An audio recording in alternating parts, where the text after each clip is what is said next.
So we're going to start by factoring this one first, and we can do this because there's a minus sign between the two terms, and both of these are in a special form because we can take the square root of each of these. And the square root of 121b squared is 11b, and the square root of 25c squared is 5c, so we can write this out to be 11b plus 5c times 11b minus 5c. Be aware when you see a minus and there's only two terms there, and both of them, you can take the square root of both of these, then you can use that special little trick. The one above it is going to take a little more work. We're going to have to factor this by grouping. And what we're going to do first is take the a and c coefficients and we multiply them together. 6 times 4 is 24. So we need to think, what are two numbers that multiply the 24 and add up to be a positive 11? Well, if you make your table, you guess, check your way through it, you're going to find that it's going to be 8 and 3. So I need to rewrite this, but instead of 11y, I'm going to put 8y plus 3. And note that the order doesn't matter. I could put the 3y first and then the 8y. That part doesn't matter. Now we're going to put parentheses around the first two terms and then the last two terms. Next, we're going to find and take out the greatest common factor. So the biggest thing that goes into 6y squared and an 8y is a positive 2y. So I'm going to take out or divide both of those terms by 2y, which leaves us with 3y plus 4. And we have the plus, and the GCF, or greatest common factor, between 3y and positive 4 is just 1. But I am going to write the 1 for emphasis. And we know that we did this right since we have the same stuff in both of these parentheses. And note that both have a 3y plus 4. That means we did it right. So factor by grouping would just give us 2y plus 1 times 3y plus 4.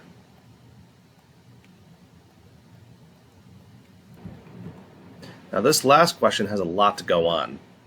The first thing we need to do is, since we're dividing fractions, we need to take the second fraction and flip it over. So I'm going to rewrite this, change it to a multiplication. Now we have to factor each part of this. The top left, we want two numbers that multiply to be negative 2 and add up to be a negative 1. That's going to be a negative 2 and a positive 1. So we would have p minus 2 times p plus 1.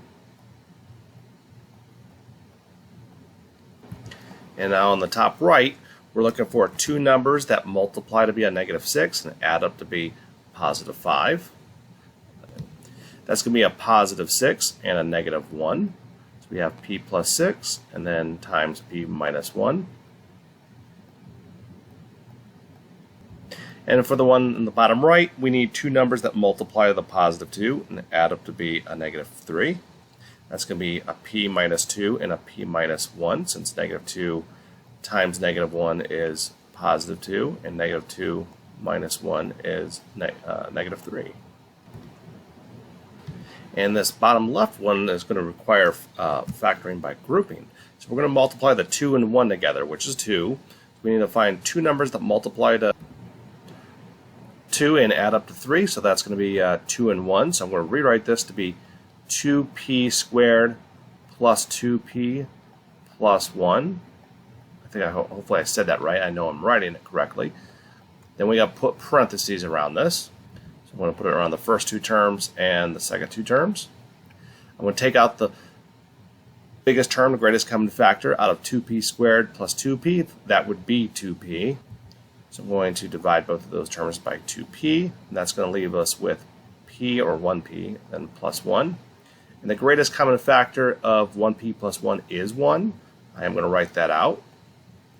Now again, we know we did this right since we have the same stuff in both the parentheses. I don't need that little 1 right there, so we'll get rid of that. So we have a p plus 1 in both parentheses. That's how we know we did it right. So finally, factoring by grouping would give us 2p plus 1 times p plus 1, and I just need to write that in the bottom left of my fractions over here. And then the last step is to cross out anything that's the same that's on the top of one fraction and is on the same as the bottom of another fraction. So the p minus 2's would cancel, a p plus 1 cancels, and a p minus 1 cancels. So we're left with our answer as p plus 6 over 2p plus 1. And there's nothing else we can do with that. So if you have any kind of questions, ask your math teacher.